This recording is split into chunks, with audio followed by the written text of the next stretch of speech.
ഇതാരാ മൈഥിലിയോ അതോ നിന്റെ പ്രേതോ? ഞാൻ പ്രേതമൊന്നുമല്ല, ഞാൻ മൈഥിലി തന്നെയാ. ഓ ആണോ? നീ എന്താ ഈ പാതിരാത്രിയിൽ ഇവിടെ? പാതിരാത്രിയൊന്നും ആയിട്ടില്ല. നീ കള്ളു കുടിച്ച് പൂസായതുകൊണ്ട് നിനക്ക് തോന്നുന്നതാ. ഓ നീ ഇങ്ങോട്ട് വാ. നിക്ക് നിക്ക് നിക്ക്. അല്ല നീ എന്തുകൊണ്ട് ഇപ്പൊ വന്നൂന്ന് എനിക്കറിയണം. എന്നിട്ടേ അകത്തോട്ട് കേറിയാ മതി. പറ, എന്താ ഇപ്പോ വന്നത്? എന്നെ അവര് ചെമ്പകമംഗലത്തുനിന്ന് അടിച്ചിറക്കി വിട്ടണം. അടിച്ചിറക്കി വിട്ടുന്നോ? എന്ത് കാര്യത്തിന്?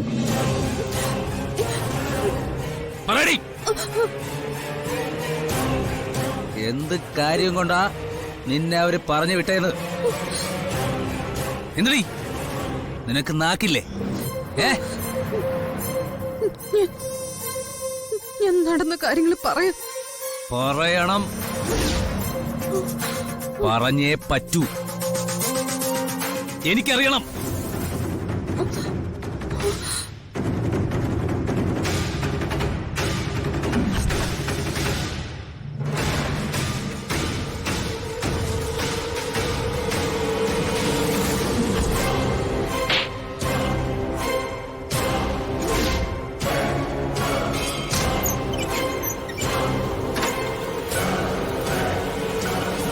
നീ എന്തിനാ മീനാക്ഷിയുടെ ഡ്രസ് എടുത്തിട്ട് നിന്നത്?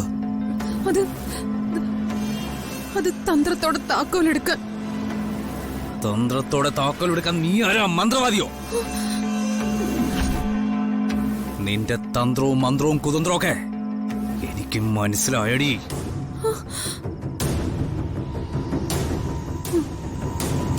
ആ കാർത്തിക്കിനെ മോഹിപ്പിക്കാനല്ലടി നീ ആ മീനാക്ഷിയുടെ വേഷം ഇട്ടോണ്ട് നിന്നത്. എന്തൊക്കെ വൃത്തികേടാ വൈശാഖ് നീ പറയുന്നേ? ഞാൻ പറയുന്നത് പച്ചയായ സത്യം. നിന്റെ കണ്ണുകളിൽ നോക്കിയാൽ അറിയാം നീ ഒളിപ്പിച്ചു വെക്കുന്ന സത്യങ്ങൾ. വൈശാഖ് അതൊക്കെ അവിടെ നിൽക്കട്ടെ. ആ കാര്യമൊക്കെ നമുക്ക് പിന്നത്തേക്ക് വെക്കാം. നീ എന്തിനാ ചെമ്പകമംഗലത്ത് പോയി നിന്നത്? എന്തിനാ നിന്നെ ഞാൻ ചെമ്പകമംഗലത്തേക്ക് വിട്ടത്? അത് ഉടവാൾ അവിടെ നിന്ന് എടുക്കാൻ. അല്ലാതെ കാർത്തിയുടെ പിറകെ കിന്നാരം പാടി നടക്കാനല്ല. ആ വാളെടുത്ത് കൊടുക്കാന്നും പറഞ്ഞ് ആ ഇന്ദ്രജയുടെ കയ്യിൽ നിന്ന് പലവട്ടം അഡ്വാൻസ് വാങ്ങിച്ച് പുട്ടടിച്ച് തീർക്കാൻ ഞാൻ.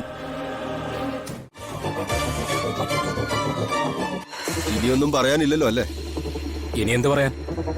എനിക്ക് മുകളിലുള്ള പലരും എന്റെ കൂടെയുണ്ട്. പിന്നെ ഞാനതിന് പേടിക്കണം? ഈ കാര്യത്തിൽ ആർക്കും ഒരു ഭയവും വേണ്ട.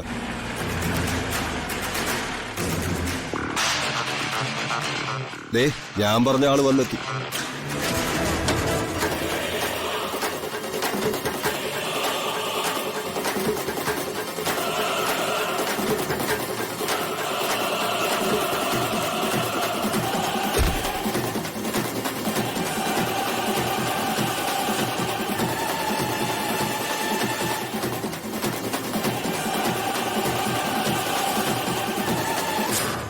സാർ ആളെ കണ്ടൊന്ന് ഞെട്ടും. സാറിന്റെ സുപ്പീരിയറിന് ഇവനെ തന്നെ വേണമെന്ന് നിർബന്ധം. പക്ഷേ ആ സെല്ല് തന്നെ. ആ സെല്ല് തന്നെ വേണം സാർ, ഇല്ലേ പണി നടക്കില്ല. കരയറിയില്ല അലകടലിന്റെ നൊമ്പരങ്ങൾ, മഴയറിയില്ല വെയിലറിയില്ല അലയുന്ന കാറ്റിൻ അലമുറകൾ. വലതാലോചിച്ച് കേറിക്കോടാ, നിന്റെ അപ്പൻ ഉണ്ടാക്കിയതല്ലേ ഇവിടുത്തെ ജയില്. ശരി സാറേ, കാണാം.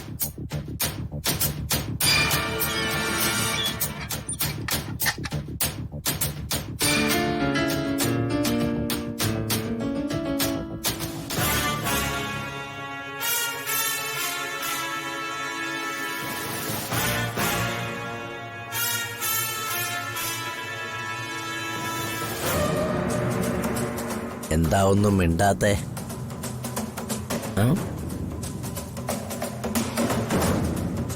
ജയറാം സാറല്ലേ? ആ ചെമ്പകമംഗലത്തെ ഭാര്യ കൊന്ന കേസിലെ പ്രതി. ഞാനും ആ വകുപ്പിൽപ്പെട്ടതാണേ. ഭാര്യ അങ്ങ് താട്ടി വിശ്വാസവഞ്ചനെന്ന്. വിശ്വാസവഞ്ചന കാണിച്ച ഭാര്യയെ അങ്ങനെ വേച്ചോണ്ടിരിക്കാൻ പറ്റുമോ?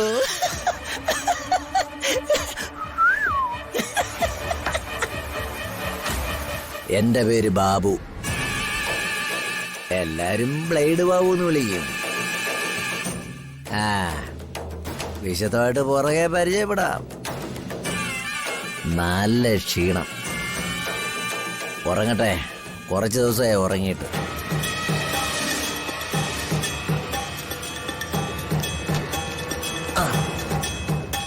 അയ്യോ.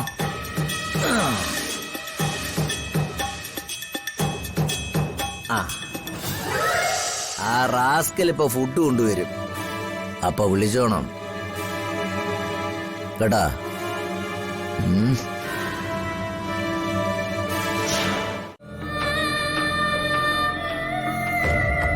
എന്റെ പൊന്നനുജത്തി, നിന്നെ വളരെ ക്രൂരമായി കൊന്നവനാ ആ ജയറാം.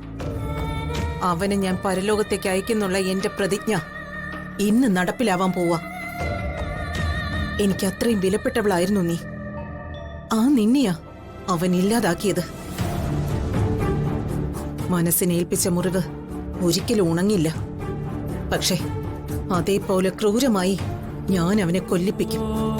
നിന്നെ കൊന്നിട്ട് നീ പ്രസവിച്ച നിന്റെ മകളെയും തട്ടിയെടുത്ത് അവനും അവന്റെ ദേവിയും കൂടി സുഖമായിട്ട് ജീവിക്കായിരുന്നു. അത് ഞാൻ സമ്മതിക്കില്ല. ഒന്ന് നിലവിളിക്കാൻ പോലും അവസരം കൊടുക്കാതെ അവനെ ഞാൻ പരലോകത്തേക്ക് യാത്രയാക്കും.